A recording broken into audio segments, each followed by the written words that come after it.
La phase solsticiale se caractérise par le fait que telle personne arrive à exister en dehors de son milieu d'origine.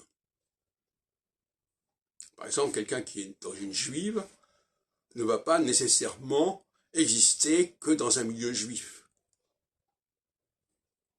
Quelqu'un qui est spécialisé dans tel domaine peut très bien exister dans un autre domaine. Et ça, c'est la période solsticiale. La solsticialité permet de sortir de son milieu d'origine. Mais inversement, l'équinoxialité nous contraint psychologiquement et concrètement à revenir à ce milieu d'origine, etc., etc.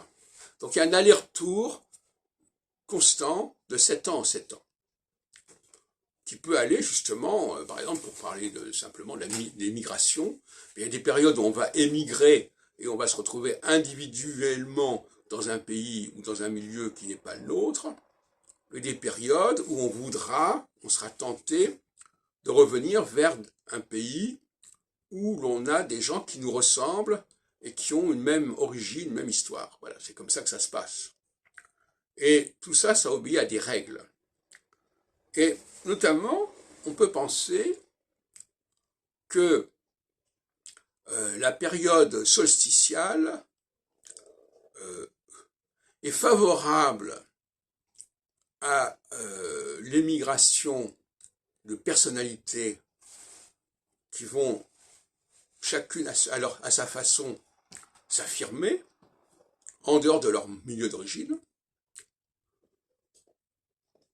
Et la période équinoxiale va au contraire favoriser l'esprit de corps, l'esprit d'appartenance. Soit en s'assumant au sein d'une minorité, soit en revenant dans son pays d'origine, dans sa famille d'origine, dans tel et tel domaine religieux ou intellectuel.